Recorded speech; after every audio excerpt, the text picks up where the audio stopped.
So we have 2025 MATHCOUNTS chapter. I guess this was target number 8. So the question was like, given that like there's a point 25 comma 20 as one like vertex.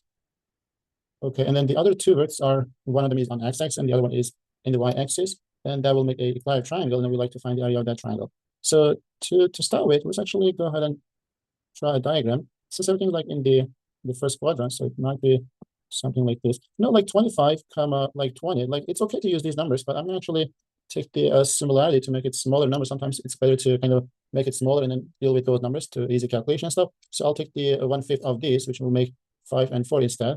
So which you can do with this anyway, but there's not really much difference in this problem. But I just want to make a point. So sometimes you can actually make it smaller values to make it less less complicated. So this is one point, and then one of the points will be on x-axis and the other one will be on the y-axis, which we don't really know where they are exactly gonna be. So let me say this is one of these points. I'll actually play maybe right here. And my like if I want to make this distance, which I don't really know where this is going to be, but my third point might be here. But based on my point of selection, it doesn't look like it's right here, maybe a bit above. But since we have no idea, we can go with either way. So and then when we have something algebraic, so we can kind of go ahead and confirm that. So let's say this is our somehow visual, right? So what I will say, like we can use the distance formula for sure, but maybe we can use just pi tag instead, because distance formula is pi tag anyway. So if I want to make the coordinates, this is going to be something like this, and I'm going to call this is x comma 0, and then this could be a y comma 0 comma y, and then this y could be lower than 4 or higher than 4, which doesn't matter because we're going to take the pi tag. So if I want to say all three segments are equal, this guy will be, this is x unit, this is y unit. So one side will be x squared plus y squared. That's equal to square of the side length.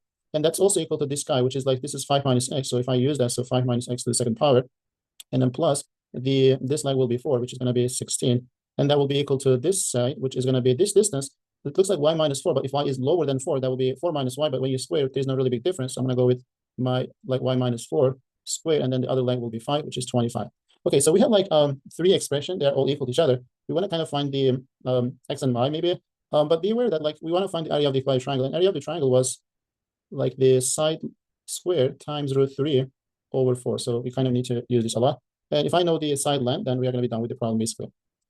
Maybe we can pull the x and y along. Let's say if I want to take these two equations and expand this guy, and then you will get x squared and x squared will cancel. So you're going to get y squared is equal to 25 plus 16, which is 41, minus 10x.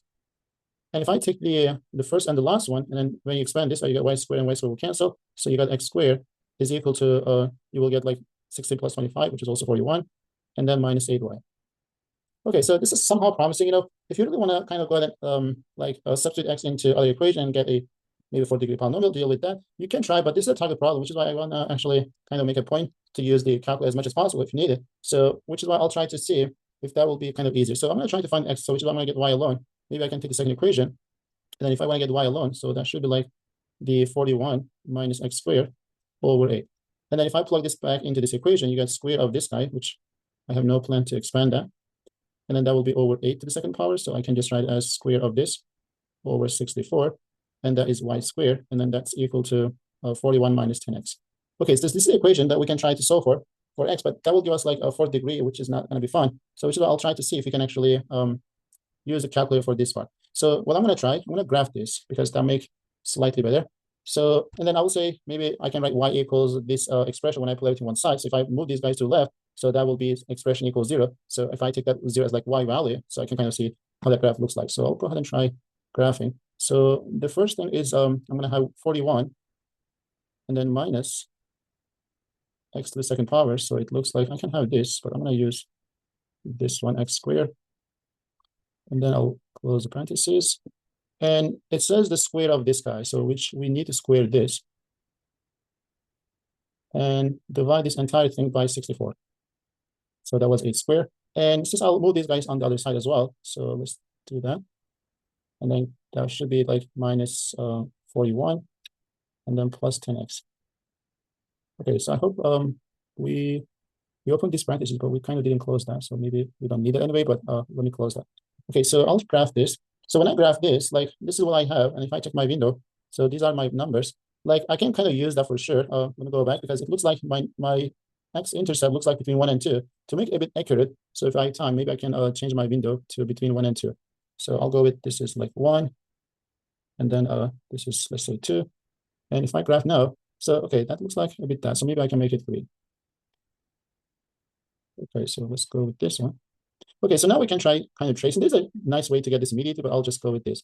So if I go ahead and trace this, I want y to be really close to like 0, so I can get x-intercept. So this is 0 0.2, 0 0.14, 0 0.06, and 0 0.02. I think I'll go with 0 0.06. So that looks like my kind of best approximation for x.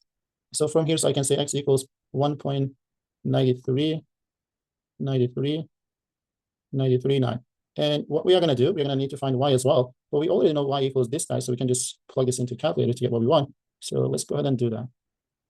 Okay, so 41, I'll just put in parentheses, and then minus the x squared. So that looks like I should like take my answer, but anyway, I'll type it. So 1.93, and then 93, and another 93.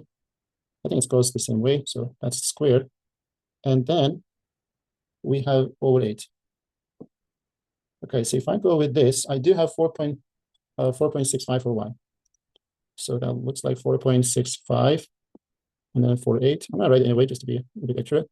So 43, 91, and 3. So like what we were trying to find is s squared, but you know, s squared was x squared plus y squared. So maybe we can just like square these and add them together. So I will just say I'll square this guy because this is my y value, right?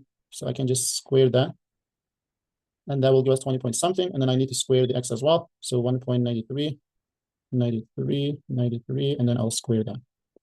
Okay, so that looks like 25 point something. So this is the side length square, which I just need that actually. And I'll multiply this by √3.